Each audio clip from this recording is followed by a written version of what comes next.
13th of March 1958, Sister Rose Creet, medium Mr. Flint. Don't think about anything, Mammals. I'm not thinking about anything. Good. Very unusual person who can sit and think of nothing. I beg pardon? How does one achieve that, Rose? What is that? To be able to sit and think of nothing. Well, I know the medium so very, very well. I don't want his mind to be disturbed during a sitting. That's why I asked him. Well, I should imagine you would not like his mind disturbed to talk about anything at any time. That's quite true, but Good. that is impossible. I see. Well, we'll go on to something else. There was one thing I wanted to ask you, Dr. Dear, which is rather puzzling me. What is it? May I? Yes. When Reincarnation came in my last sitting, Yes. his voice was totally different to when he came the first time, when he took possession of the medium. When you say he took possession, do you mean to say he was entranced? Yes. Well, that may account for it. Yeah, I was just wondering, I wanted to ask you about that. Why? Why should it account for it? Well, I think the whole point is that when a medium is used, Yes. their own idea of things, shall we put it like that, or their own impression, Yes. in some strange way inhibits or affects the communicating entity. I For see. instance, if the conscious mind or the subconscious mind of the medium thinks that a certain person should have a certain kind of an accent, or would expect them to have, the entity who's communicating probably would adopt that automatically, or it would seem that they assume that. In other words, when the medium is completely ruled out of the phenomena, Yes. then there's much more likelihood of the individual concerned who's contacting being able to come more naturally and speak in a voice not unlike the voice that they would use either when on Earth or as they would use over here if they were to speak. I see. The whole point is that one must get this straight and clear, that the voice itself really is always an artificially reproduced thing. Yes. And one must never anticipate or expect the voice that you hear is necessarily identically the correct voice, or the voice which was common to that person when on Earth. It so much depends on the degree of the mediumship and the mentality of the medium. Yes. The medium who can completely eliminate himself from the phenomena is more likely to produce not only more striking evidence, but also more likely to reproduce the voice of the communicating entity. After all said and done, you should realize that all communication is a mental process. It's all thought transferred into sound. Oh yes, I know that, Dr. Dear, and I just wanted to know assuming that every voice that came through to you spoke in the same manner and had, so it seemed to you, the same personality, then I think you could say then that the medium was greatly concerned with the phenomena. In other words, the consciousness of the medium was greatly affecting the phenomena. But when you get a voice which has its own peculiarities and is different in tone and quality and different in its manner of speech, using perhaps expressions which may have been familiar to that person when on Earth. In other words, when you get a character come through from this side that has its own own personality, its own obvious type, then you can be more or less sure that you're getting a good percentage of the communicating spirits. Yes. But one must never forget that at any time there is bound to be somewhere some trace of the medium's personality. For instance, I mean, it must be pretty obvious to you or anyone. I mean, for instance, I've heard you say to Mickey, "Oh, come on, Mamoose," or something, which rather indicates that you're conscious in a subconscious way of the influence or the interference or the consciousness somewhere of the mediumship. Of course, there again is an interesting point. There's a vast linking up, obviously, there must be, between someone, shall we say, like Mickey and the medium, where there is such close collaboration, such close connection between an instrument, a medium, And the entity such as Mickey, who is really a control, who's always around and about, who's probably more able to assert himself, more able to make use of the power of a medium, such as the medium we use, then you're bound to get that sort of linking up. It's difficult, perhaps, for you to realize that the medium, though unconsciously, is consciously, unconsciously linked up with the phenomena. Yes. Mickey and he are very inseparable. Yes. Oh, yes, I know that, Dr. Gill. I was just wondering about But it. that doesn't mean to say, because that is so, that the entity that you know as Mickey is not a distinct, separate Distinct entity. individual. Oh, yes. But you see, there's such a strong link between the two, the medium and the entity controlling, in this case Mickey, that it is very difficult for someone like yourself, who's said innumerable times, not to sometimes forget which is which. In other words, they're so close that... Yes, and the word fascinating. fluidic is very expressive of it. Well, I think one must bear in mind that phenomena, this type of phenomena, for that matter any type of phenomena, is in a sense a fluidic Yes, thing. yes. As I've said before, it's doubtful if one can ever completely eliminate the medium. Odd times it may happen. But you always seem to be distinctly separate from the medium. Yes, of course, because I assert myself. You'll find that any soul from this side that is an assertive character, Yes. personality, invariably does much better. That is why some people who are more, shall we say, retiring and less likely to push themselves forward, Yes. who are rather inhibited, they find it difficult. Yes, it's all very interesting. That's why your friend Frederic does so well. What? Frederic what? I said that's why your friend Frederic does so well. Yes, He can assume anything he likes. I know. I was wondering if there was any kind of... Actually, I think he would have been a brilliant actor. Do you know, he worries me, Doctor dear, I don't know why you should let it worry you, my dear. because Well, he's... sometimes he's, you know, look, I'll be quite honest with you. Saying beating about the bush with you, Rose, you're too darn discerning. Some while back I told him not to come so often because I didn't think it was good for you, for your blood pressure and your general health. But he's been several times under a different guise. I know. You know, I've been thinking over that, Doctor dear. And this Archanaton. You see, if you get an entity coming through calling himself Archanaton, or you get someone coming through calling himself Jock, you accept them, but what you don't realize is an extra personality of Frederic. Now, this Archanaton, I was very doubtful about. Well, there's no reason why you shouldn't be. When I say doubtful, I don't think you can ever realize it, Rose, can you? That Frederic is one of the very oldest of old souls. He is so old inasmuch that he's had so many incarnations. He's such a developed personality. He's such an extraordinary person, you know, that he's had so many existences, and Archanaton was one of his previous existences. It was. And that's one reason, you see, Rose, the whole point is this with you. You, perhaps, well, you know yourself, but a lot of people don't know you, that is, people on your side particularly. And there was a time when you wouldn't have accepted Frederic, not at any price. If anyone had come through and said 10 years even ago, 5 years perhaps ago, that they were Frederic Chopin, you would have been extremely doubtful. You'd have probably listened with interest, but you wouldn't have believed a word of it. The whole point is that Frederic has been to you under different guises at different times until such time as you were ready for the full revelation. The point is, Rose, that you are gradually beginning to realize that we can at will assume old shells, or we can assume old personalities. You know, the Theosophists are very right when they talk about astral shells, because we can, by inhabiting and recreating, we can bring into being some previous life, some previous personality.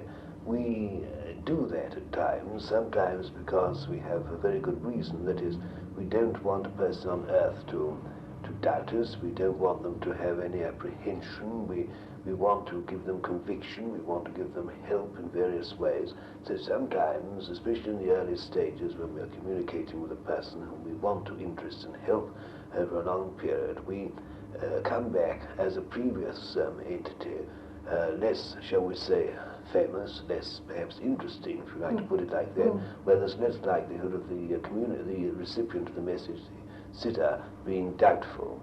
With Frederic, it's always been with you, I won't say a condition of idolatry, but the point is that somehow whoever came to you more or less within reason, you would have accepted them and wouldn't probably have had too much of doubt. But when it comes to Frederic, you wanted to be so 100% sure that you were not being deceived, that it was impossible for him to give you conviction, to give you this state of mind that you now have about him. In other words, he had to bide his time and come to you and prepare the road, prepare the way, yes, and until such time as you're receptive. So it is possible, and he will, and he has been this last few months, yes, coming to you at odd times and amusing himself very greatly, I might tell you, under different names. But tell me, what are the names, Dr. dear? Do enlighten me. Well, of course, Yes. Akhenaten. This last time it was Akhenaten. Yes, but he's also been to you to this Scotch guise. Not David. You'll be very surprised, my dear. David? Eh? Yes. David? And having a go at me at the same time, damn it. What? Who's I that? say yes, and having a go at me. Having a go at you? Well, don't you remember the things that he said to you? Oh, yes. About me?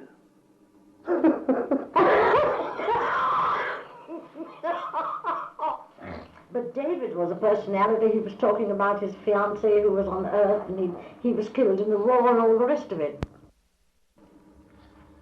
The point is, there are two entities who've spoken to you who claim to be Jock.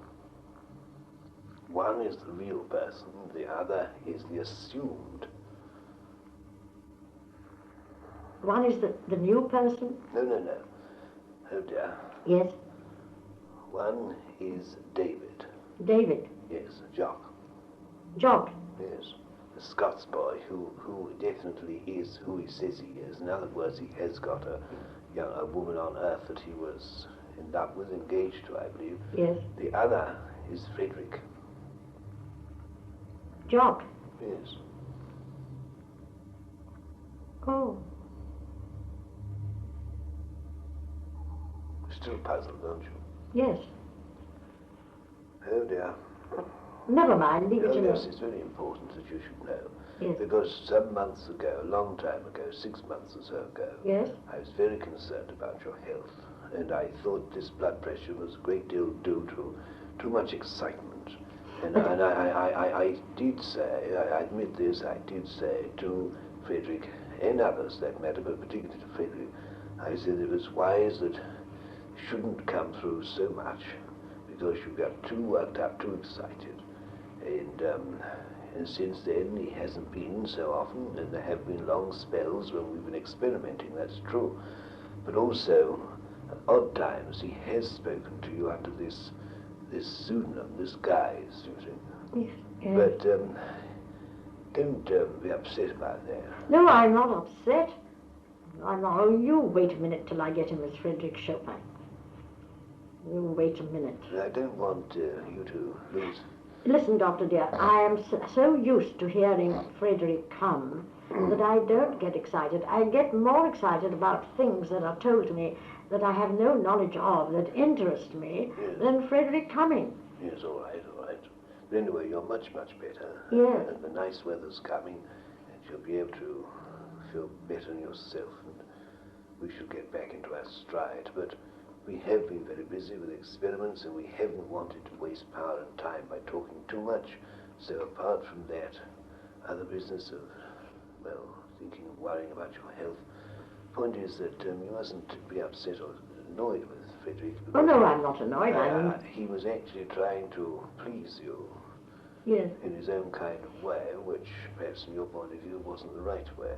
But it is true that he has had many incarnations, and he can assume various personalities, as indeed can quite a number of us for that matter, because we can soon tap the resources that are all around and about us and recapture, if we wish, many past memories, and we can come to you in a different guise if we think it's essential or necessary or can be helpful to you. Because sometimes some of our other incarnations, when retold to you and given to you as an object lesson, if you like, can be of great service. Yes. There is, of course, a little confusion in your mind There is about David, because David is a separate entity and is not Frederic.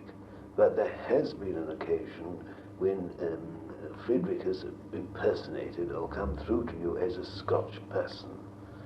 Job. Yes. So there is that difference. Anyhow, thank you for telling me, Dr. dear. No, I should probably be in trouble with him. No, I won't say a word. I just pulled his leg as well, and next I hope he's not anywhere around. Well, it's all right if he is, I suppose. After all, he understands. But this Arcanauton was he. You see, Rose, look, let's get this in the beginning. I just wanted to know that. When you first came into this truth, into this subject, you read a lot of books, you were searching for knowledge, you experimented with automatic writing and so on. Yes. And you were several individuals were brought to you. Yes. And they were separate individuals, and you came to know them individually and loved them in consequence for their qualities and their interest. Yes. At that time, Frederic tried to manifest to you, but you refused it. Yes, that's quite true. And in consequence, he realized that if he were to make contact with you, he'd have to prepare the way. The time was too soon, too early. Yes. So, in the intervening period, he has been to you to help you, to guide you, to instruct you, and to generally prepare the way for himself. And when he's good comes done himself. it beautifully, Doctor dear. And you have had these contacts, and now you have this contact which you now can accept as Frederic, and the culmination of all this is yet to come. That is something which we very much want to impress upon you. Yes. That the culmination of all the knowledge and experience that's been built up for you, Yes. and with you and around you, will soon come into being. That's what we're working on now. I see. You understand, don't you? Yes, I understand now, Doctor dear, but this Arcanauton was puzzling me, and I have had a feeling that it was he. I had a feeling.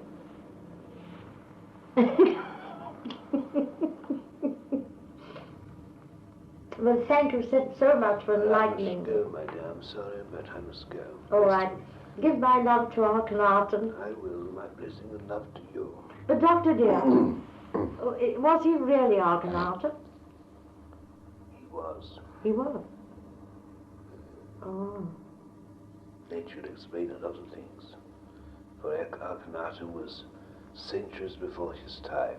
He was a very advanced mentally advanced soul. Oh. Mm. Oh dear. Well, next I come, I hope there'll be some talking, but I've got a lot to. There'll be plenty of opportunities to ask as many questions as you like. What? Mickey, darling. What? Why don't you tell me these things? Well, it's very difficult. Did you know? Yes, I did, but I didn't know. I was trying to help, really. But if I spilt beans, I'd be in trouble. Well, I found out all by myself. Well, I think the doctor knew what he was about, and he just wanted... oh, I don't know. But the point is, why worry? I'm not worrying, but I like to have things straight. You know. It's interesting to me in a way, because I keep on puzzling, But surely a straight road is rather boring. One that wheels around here and there is much more he's interesting. a rascal, Mickey. Of course he is, but then so are you. What is he doing with me? Can you tell me? He's trying to help you. I think he has helped you, and he's trying to Oh, he's helped give me a you lot. information and evidence and help you along the pathway of spiritual and mental progress. But of course it has to be done in the right way, not the way you think. I see. You want it all lock, stock and barrel. No, I see. I understand. You've got to get it in pieces. Yeah. You've got to, besides, look at the fun in the jigsaw puzzle. You fit the pieces and you begin to see the picture. Bye-bye. Bye-bye, darling.